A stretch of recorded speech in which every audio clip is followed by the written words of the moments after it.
खाली है हर गिलास कोई भरा नहीं, और शुक्र है मुझे देखकर कोई डरा नहीं। भाई साहब, जनरली इंसान चेहरे और नाम से पहचाने जाते हैं जी। मैं विश्व में पहला ऐसा व्यक्ति हूं जो केवल अपने दांतों से पहचाना जाता है। क्योंकि अंधेरे में केवल यही चमकते हैं।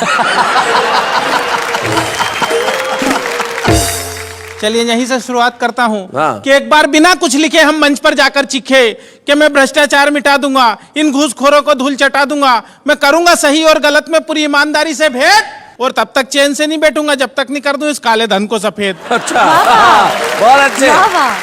तभी पब्लिक में से एक खड़ा होकर बोला, भाई साहब रुकावट के लिए खेद, आपके कथन में ये भेद, इस काले धन का जो करना हो करना बाद में, पहले अपने आप को कर लो सफेद। बहुत अच्छे संजय।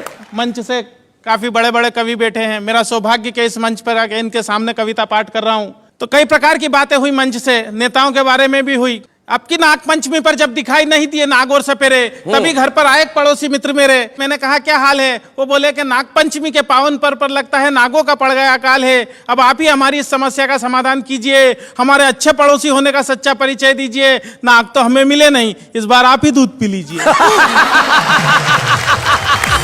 मैंने कहा यही फार्मूला तो मैं सुबह से आजमा था, और जब सफलता नहीं मिली तो हार कर आपके घर आ रहा था।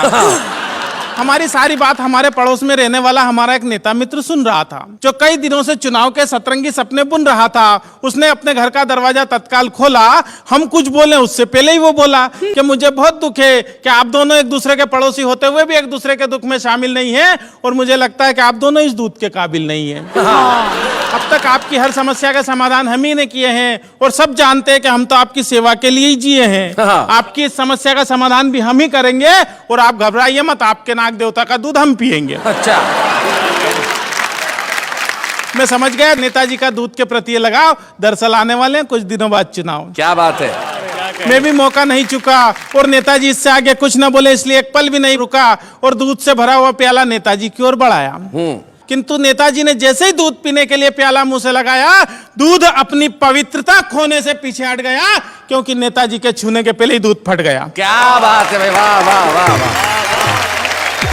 नेताजी के छूने के पहले ही दूध फट गया। हमने कहा नेताजी ये तो सब आपकी राजनीतिक शतरंज के चुनावी पासे हैं, और आप दूध के नहीं इस देश की जनता के खून के प्यासे हैं। वाह वाह वाह वाह, बहुत बढ़िया। मंच से ससुराल के बारे में भी बात की गई। मेरे जन्म ने नई नई समस्याओं को जन्म दिया भाई साहब। तो मेरे जन्म के तुरंत बाद एक चिंता मेरे बापू को सता रही थी, क्योंकि मेरे भविष्य से ज्यादा उन्हें मेरी शादी की फिक्र खा रही थी।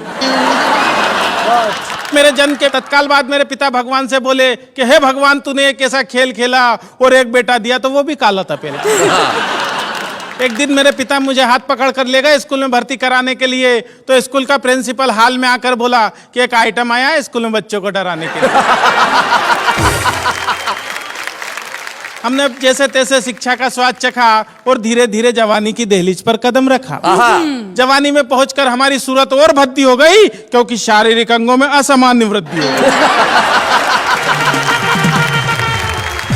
एक दिन एक लड़की वाले आए मुझे देखने, और मेरी खूबसूरती पर लगे अपनी आंखें सेकने। जाते जाते वो मुझे हक्का बक्का कर गए, हाथ में 500 का नोट धरा और रिश्ता पक्का कर गए।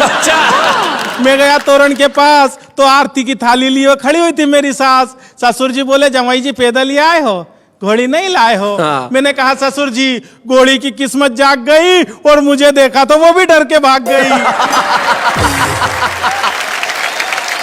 शादी के बाद का दृश्य तो और भी कमाल था, डर के मारे मेरा बुरा हाल था। मैंने जैसे ही पत्नी का घूंघट उठाया तो वो मुझे देखकर मुस्कुराई, न डरी न चीखी न चिल्लाई। अच्छा। उसकी मुस्कुराहट देखकर मेरे भी मन का खौफ भगा, और मैंने पूछा क्या बात है, तुम्हें मुझे देखकर डर नहीं लगा? पत्नी बोली मैं एक नहीं दो नहीं पूरे 7 जन्मों के लिए आपसे बंधी हूँ, और डरने की क्या बात है, मैं तो जन्म से ही अंधी हूँ। तो भाई साहब इस प्रकार की घटना घट जाती है मेरे साथ में। मैं कहना चाहता हूं बात ही बात में, ये बात हर कोई नहीं जानता है, दरअसल देश के नेताओं में और हम में बहुत समानता है। अच्छा। हम दोनों जग से निराले हैं, फर्क बस इतना है कि हम तन के और वो मन के काले हैं। क्या बात है, वाह वाह वाह, मन के काले हैं।